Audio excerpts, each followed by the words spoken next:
Welcome back to another Autism Labs podcast. And while a lot of what we cover is the science and the technology and the use of AI, what I want to talk about today is what really helps someone with autism. What moves the needle? Because there's a lot of science and theory, but when the boots are on the ground, you sort of get a different perspective. And we're about to launch our summer camp this year. I think we've got a dozen or so adults with autism, some with severe, profound autism, all kinds of behavior problems, nonverbal, but we also have some folks that are higher functioning. And when you pull all those people together and you get them out into the community, which we're going to be doing during this summer camp, you really do see what works and where the science and the theory falls short and where something truly amazing happens that maybe is supported by some of the research. So let me put up on the screen now sort of our summer schedule. And I want to sort of take you through just a couple of weeks of the summer camp and talk to you about, we did this last year, some of the surprises and some of the things that have really made a difference. So you can see on the Monday here, the 2nd, we have the Crux Climbing Center listed. You're saying, what in the world is that? My child, my young adult is never going to climb. And they do, right? And they're scared about it until they see a buddy doing it.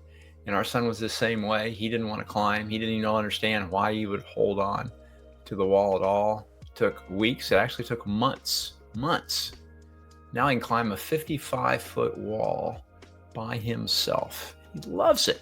He doesn't require much motivation. He doesn't require treats.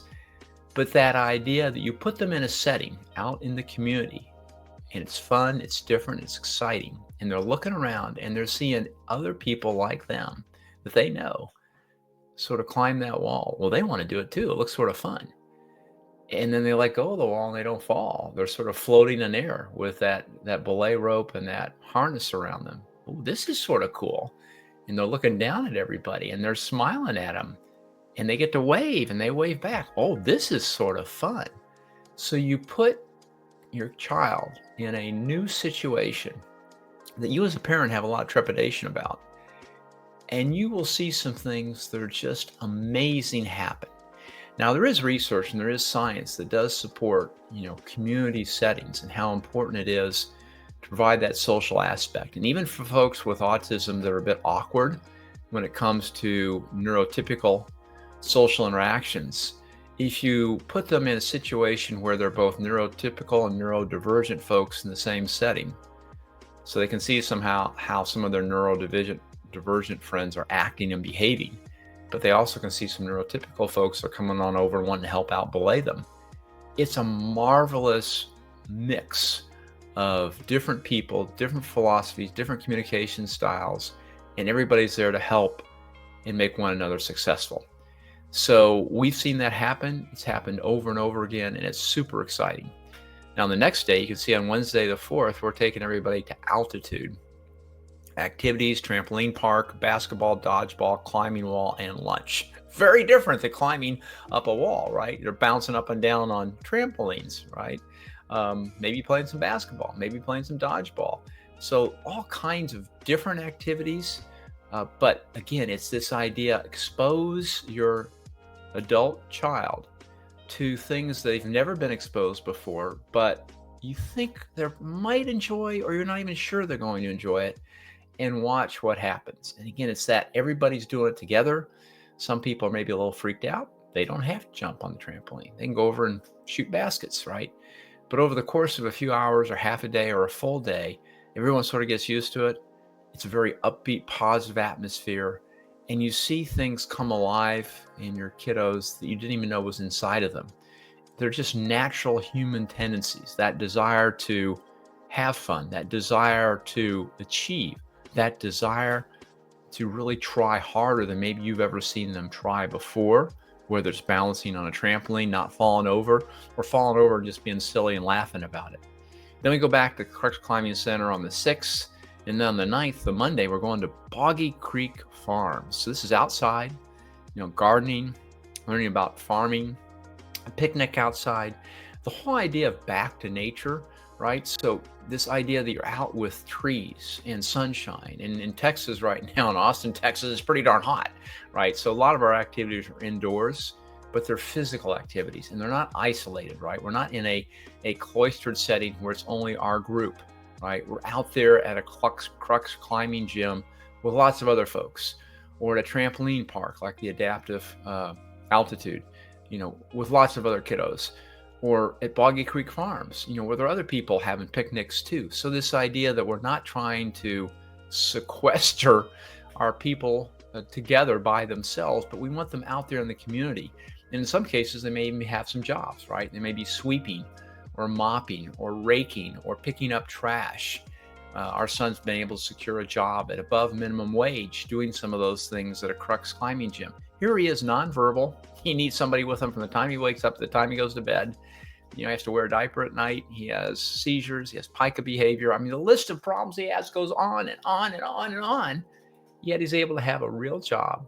And at the same time he has that real job, he's able to take breaks and have some rec therapy, have some fun, whether it's climbing or jumping on the trampolines, or maybe going out in the park and having a picnic with the rest of his friends. And so then we go back to the Crux Climbing Center. And the next page, we have healing with horses, right? So there's been a lot of research done about, animals, and our son never really connected with dogs, but horses, a little different. Horses are big. And just petting a horse is calming, and the horse sort of senses who's there. And this idea that, you just meet the horse, you don't have to get on the horse to ride the horse. We're not thinking about doing that, at least not off the bat. But it's more just a different setting, exposure to something that they've never necessarily been up close to, and see the magic happen. Now, not everyone is necessarily going to do well in each of these environments, but the whole point is you don't know, right? And until you try it, you will be surprised. And if you're not surprised, at least you gave it a shot, right? And then we go to Uncle Buck's fish bowling on Wednesday, the 18th. This is the coolest bowling alley I have ever seen. It's like a big fish tank, all kinds of cool colors inside. They got these sharks, up in the ceiling, and lights everywhere. And it's fun. It's different. It's not noisy necessarily, but it can be. So if your child or your adult is sound sensitive, you have them wear the headphones, right? Or put the headset over their ears, but they'll still have a great time, and they get to do something that's physical, but not too physical, bowling. For a while, Michael had to have a ramp because he didn't understand where to throw the ball. And so you just give him a ramp and he just rolls the ball down the ramp, and it just sort of goes down the alley and hits a couple of the pins. But for the more physically active, they can really take that full swing with the arm. You can get a bit of a workout there. But again, it's that social environment. You're doing everything together that's fun. And then on Monday, the 23rd, we're going to Morgan's Wonderland. This is down in San Antonio, Texas. So it's a good, probably hour and a half drive from where we are. But we've got a 15-person transit van. We take everybody in. And it's outside. They have some inside things too, but they've got like a train, a Ferris wheel, all kinds of activities, rides, water park, picnic again. Morgan's Wonderland was specifically designed for folks that have special needs, that have intellectual development disabilities, that maybe are autistic.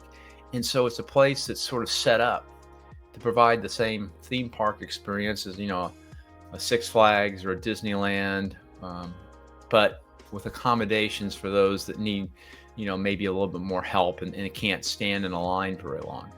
But this idea that you provide an environment where there are a whole different set of experiences with not just your son or daughter, but with others with them that they know, that they get along well with, and with staff that's trained to watch out for behaviors before there's a meltdown, to step in and intervene when that's necessary.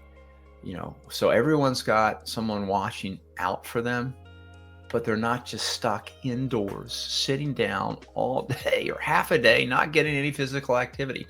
So this is what we've discovered. And this is where I think some of the science and some of the therapy really does prove to be correct, is that physical activity makes a huge difference.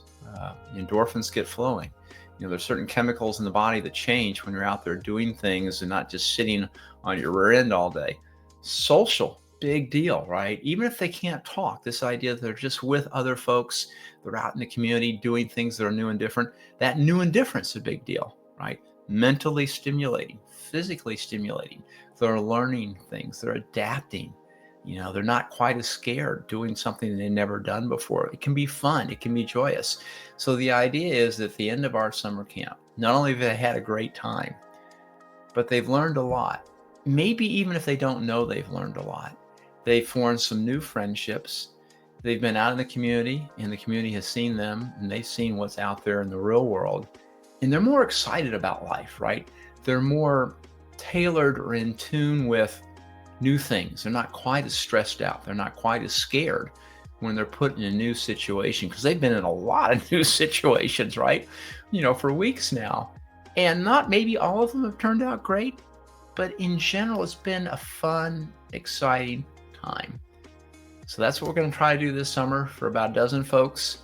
We hope you give it the same try. If you are associated with an organization like ours, our group is john13.org or j13.org. And we're doing this on Autism Labs because Autism Labs is all about sort of recording our successes and our failures and our learnings and technologies and other things that work well. Until next week, have a wonderful, blessed time. See ya.